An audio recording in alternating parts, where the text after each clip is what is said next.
Hi guys, it's Mike with another Gilded Guardians video. Today we're going to jump in the arena a little bit and play around. And first, before we do that, I'm going to go into my crafting materials and just make sure that I'm good to go. I've got 55 crafting materials here that I need to use so that they don't max out, because once they max out, you stop accruing them. So I'm going to come in here. I'm currently working on the intelligence gear, and I'm on tier 5, so it takes a lot of material. But we're going to go through and click on this a few times. And when you get down here to 35 out of 35, you want to collect this chest, because otherwise you'll just keep doing it and it won't go towards the next one. So once you get to 35 out of 35, you get those rewards. There's actually some really good rewards in here.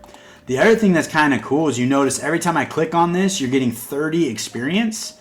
This is actually one of the places I level up the most. So I think it's one of the better places to get experience in the game as far as your commander level.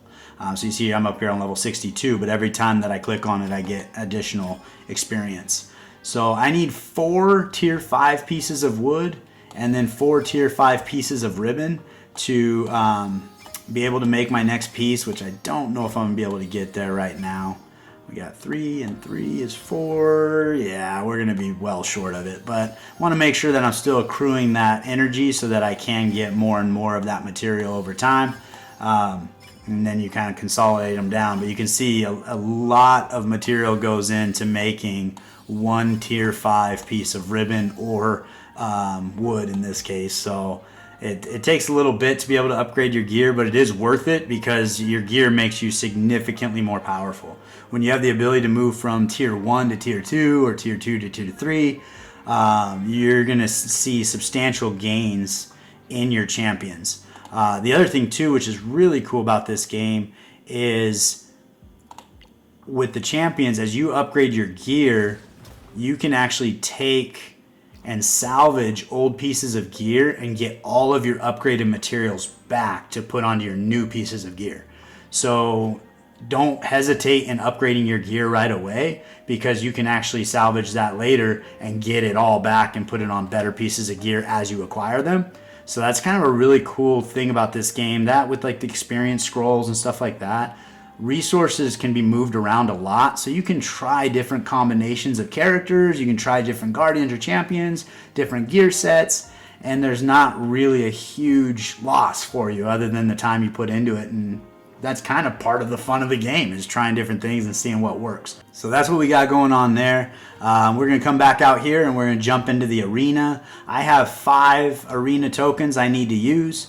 There are leaderboards and stuff like that. I'm probably not good enough to be at the top of any of them, but I do enjoy the competitive play between other players. If you are able to beat all 5 of a random refresh, you do get extra rewards. So we're going to try to beat all 5 of these guys. I'm not entirely sure how well that's going to go. I'm going to start down here at 1.08 million. I don't know my team's power. These guys actually look pretty mild, so I might be okay. Typically in arena, you don't really see a lot of flicks because she doesn't really have enough time to even run her healing ability, and she does almost no damage. So if you see her in your arena that you're coming up against, chances are you probably have a leg up. So we're going to give this a shot and see how this works, and see how my team's doing. With my new TianLong going, he's been pretty dominant so far, so it really is kind of fun to see him go through this, and we'll see what happens. So they got the Tuskrog and Grizel. We get to find out who their other 2 players are, champions are right now. So okay, so they have an Ashwin and a Palmera. So I think we're going to be okay here. Typically, Derisda is one of the people you kind of watch out for because she just does so much damage. She doesn't really have an AoE ability as much as it's a linear attack. So if it goes through other champions, it'll hurt them too. But she is pretty easy to build, and she does a lot of individual damage, and just she picks your team apart. So that's one of the ones that you're kind of nervous when you see. So these guys are at level 80, so I'm probably going to be able to beat all 5 of these teams, which would be cool because I get an extra chest with a few extra rewards if I'm able to do it. So we'll see. And so we got Tuskrog up there with his little wolf he's summoning to help keep people off of my damage dealers back here. And we made it to Derisda's trick shot, and yeah, that's a one-hit wonder right there. Puts him down. So that's awesome. So we're going to see here, jump in and move right on up. I guess they're progressively getting a little harder. Okay, so here we have a Derisda at 110. I still feel like I should have a leg up here. And then this looks like this is probably going to be a pretty solid team. So let's see if we can measure up and see who else they have on their team, because that could make a big difference too. So another Palmera and an Inara. So she's pretty good as far as damage dealing. I built her for a while. Moved away from her when I got Atticus. It seemed like he was a little more effective for me, but she does come highly ranked as far as people that have played with her. Oh, I moved up. I wonder if that changes the 5. Nope. Okay, we're still got the 5. I was gonna say, oh no, if they move me to 5 different ones, I won't be able to get the reward. So we got another Inara, another Derisda. She's at level 100, so I think we'll be okay. And I forget this guy's name, but he is a tank, and he's one of the early, I think the Gen 1s champions that entered the game. So he's not somebody you can pull in the game currently. So I don't know too much about him, but I have heard good things about him. So we'll see how we're doing here. Just kind of watching his ability. Okay, I already got through him, so that's not too bad. Yeah, these guys actually look like they might be a little underpowered for me, so this is a pretty fortunate matchup. Usually when I'm playing, I'm matched up against teams that destroy me. There'll be at least 1 or 2 teams I don't even have a chance to fight. So I think because we just went through the reset, they're matching us up with folks that play comparable amounts, and so that might just be the luck of the draw for me this time. So that's pretty fun. So we're going to go into here, see who... Oh, you know, I don't see a lot of people using Fievel. I'm not entirely sure why. He might be kind of squishy and hard to keep alive. But I've pulled him several times. I've never built him just because looking at his kit, it didn't look like it was going to be super effective for me. So I never really got around to it. But the nice thing about this game is you can take the assets off of one player, put them on another player, try it, see how it works, and if you're happy, keep them, and if not, you just move them back. So it's a really cool way to be able to try new characters. So, whoa, you've really done it. Makes me feel pretty good.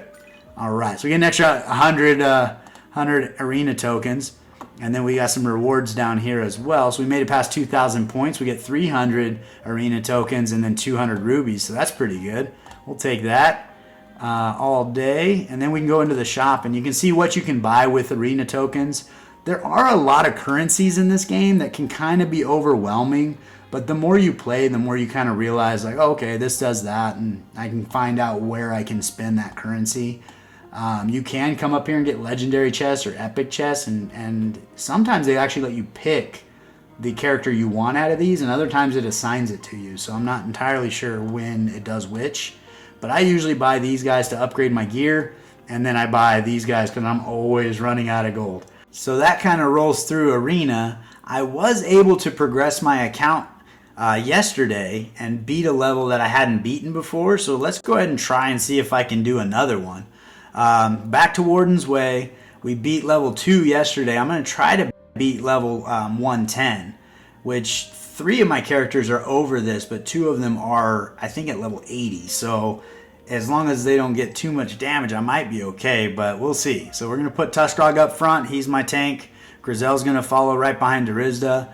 I usually put Derisda in this spot because she'll be directly behind Grizel, so it doesn't take Grizel a lot of time to move behind her. And again, I'm going to throw in Atticus just in case we get close.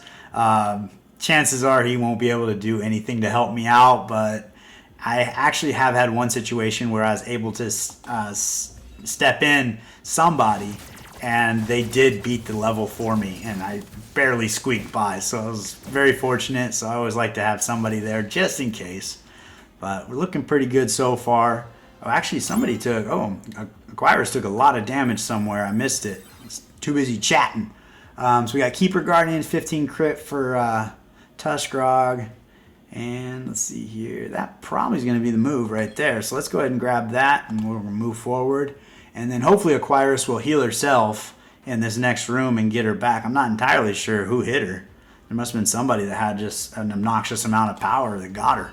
So have to run back through the footage and see what happened.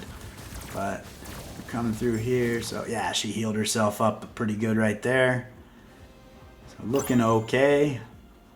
Should have another battle. Assassins. I don't have an assassin. Assassins are actually pretty hard to keep alive.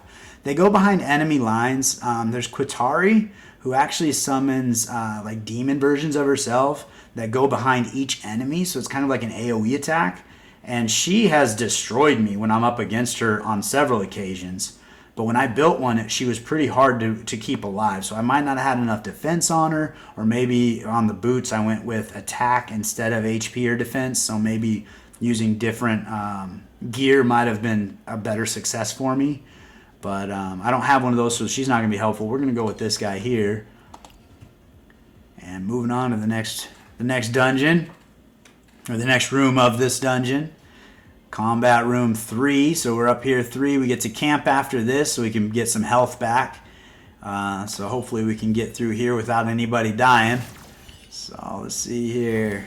So Derisda's doing pretty good there. I need Aquyrus to do another heal. She just did, so that works out great. And then Tuskrog wasted his big ability right at the end of that level. So that would have been nice to start with the new one. One of the things with Tuskrog that's super cool is his AoE ability has I think it's a 1 or a 2 second stun attached to it. So anytime you can stop the enemy from dealing damage is a huge win, and even 1 or 2 seconds can make a big difference in the game. So during fight time, I think we talked about it before, that it's a lot of time when you're fighting to go through that. So I think my health level is pretty healthy. I'm going to go ahead and inspire the folks, get their energy level up, and give myself a good chance to beat this next level. This is one of those runes or curses that I try to avoid, so we're going to go with this guy here. That one has the invincibility, which the tough thing with invincibility is your characters will continue to hit somebody that's invincible until they die, and so they really just keep attacking the same person. So if they're invincible for 3 seconds, they're taking a bunch of damage and they're not dishing any out. And so that goes a long way in some of these battles. So let's see here. I feel like I'm doing okay. Grizel's, we'll see. Hang on. So hopefully she hangs in there. And perfect. All right. So I think we're going to be okay there. If I do lose a champion, I believe Strength Guardians, Allies, Action. We're going to go with that one. I believe there's a healing tree at the end right before the boss fight. So I would be able to revive one champion. But typically it's a domino effect. If you start losing one champion, you're moments away from losing more champions, because they really do function as a unit. And so if any one part of your support falls apart or your damage falls apart, the rest of the team just starts to decay, and so it doesn't get much further than that once you have 1 or 2 losses. So we'll see here. Derisda's doing her ability. That was a 1 shot. She's just incredible. I would recommend building a Derisda if you haven't yet. She really does a lot of damage. So perfect. And then Respite, we talked about this last time, is actually, I think, is one of the most powerful runes you can get, because it's going to heal your entire team by 10% of their max HP at the beginning of every battle. So it just helps keeps your HP completely topped off, or at least close. And when you're coming in and you're looking a little bit sketch, it'll actually put you into a place where you're a little healthier, where you can take some damage and hopefully give your healer time to get some heals out there and keep your team alive. So I do really like that rune when I find it. So you can see there, like, I actually gained health in that room overall, and most of my people are pretty topped off. And then when they gain their 10% in the next room, they'll probably be topped off. So that works out great. We're going to grab this extra 5% crit rate for all of my champions. I do have one Solace champion, increases the party's crit rate. So I'll get 5% across the board. That'll help me out. Specifically for my damage dealers, getting a little more crit rate, because you're going to do a lot more damage with when you do hit a crit. So I say everybody's pretty healthy here. I don't have anybody to revive, and the blessing just gives me dungeon coins. So we're moving into the last level, so I'm not going to find a a merchant, so that's not going to help me at all. When you heal the party, you're going to heal everybody 30%, versus if you heal an individual, it'll heal them by 70% of their max HP. So again, we're going to avoid this one here, and I actually I lost track of my rooms. This isn't the final room. There's going to be more, so let's see how many more rooms there are. Usually the room after the healing tree, so this one's going all the way to 15 rooms, and we're only on room 10. The room after the healing tree usually is pretty stacked, because they know you're coming in with a full bit of health and they're looking to destroy you.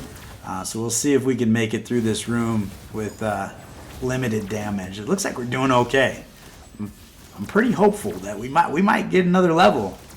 So these changes that I've made are basically, I replaced Atticus with TianLong, and he has been definitely an increase into the damage that I'm dealing, and so I can get through the rooms a little faster. Now we're going to recover 20%. Wow, that seems OP. I'd be amazed if we lose from here. But we'll see. I mean, now that I said that, we're going to watch me go down in a blaze of glory. So we'll see how it works out. But 20% is a lot of health to acquire. And then the other thing TianLong does is he does heal himself, where Atticus didn't. So because Acquirus only heals one person at a time, everybody that heals themselves is one less person she has to take care of. And so I think that was a huge win for me as well. So Spiderweb is huge. So this one actually makes enemies dizzy for 5 seconds at the beginning of the round. And I think if you hit them, they snap out of it. But that's a really good rune to apply to your team, because it'll buy 5 seconds for people you're not attacking where they're not attacking you, which is a lot of time and very beneficial. So let's see about how we're doing here. We're on room 13. We got a healing tree. So this is the last fight before the boss, and we're doing okay on health. I'd like to see Tuskrog gain some health here. There's a one hit from Derisda, just knocking him down. If you're ever curious how your team is doing and who's doing what, because with everybody fighting at the same time, it can be a little confusing. You can click on this icon down here and you can see Derisda did a majority of my damage. Acquirus did all of my healing, and TianLong did the remainder of the damage, and a little bit of damage coming in here, but these are more geared towards absorbing damage and then supporting my other characters. So that is something that you can look at and just kind of see that everybody's pulling their weight if you want to. So let's see here. Fouling Titans, Terra, HP on tanks, decrease support. We're going to try this one here. Come in here, and then I think we're going to top off our health. But I think Tuskrog's the only one that really needs some love. Let's see here. Yeah, he's the only, but I think 30% will get him. So I think there's not really anything else to do. I kind of wish there was a third one where you could get a rune or something like that. But we're going to go ahead and heal the party and just make sure everybody's full health moving into that last battle. And we'll see if we can do it. So here we go. This is the boss fight. We got lucky on these guys. No reflecting damage. No stuns or any invincibilities, at least that I'm aware of. So we'll go into here and give it a good, honest go. A good old college try. So we'll see how we do here. So you see the spiderweb puts them in their place, and they're stuck there until we start fighting. So that gave me a little head start into the battle. It looks like I'm going to do it. It's looking pretty good. So those changes I've made over the last couple weeks, last couple days, have definitely helped my account, and I can progress through. Every time I can beat a room, I open up new challenges. Just basically allows me to farm more and more resources as I get through the game, and helps me progress a little bit faster. Check out our victory, dungeon quest, Clearwarden's Way. So I actually finished a new dungeon quest. So let's go check that out and see what rewards I got from that. Let's see here. Oh, another 120 and 10. So hey, we'll take it. Take the money and run. So we'll get out of here with those rubies, and then we're going to jump over here into quests. And we did that adventure quest. So we're going to get 5 more summoning stones. So let's see. I don't think I have 10. I pulled 20 yesterday. So let's see if I have 10. Yeah, I only have 6. So we're going to hold on to those until I have a 10 pack, and we'll pull those on another day. But I appreciate you guys tuning in. Hopefully you had some fun. If you enjoy the content, please like and subscribe. It means the world to me, and I can't wait to see you next time.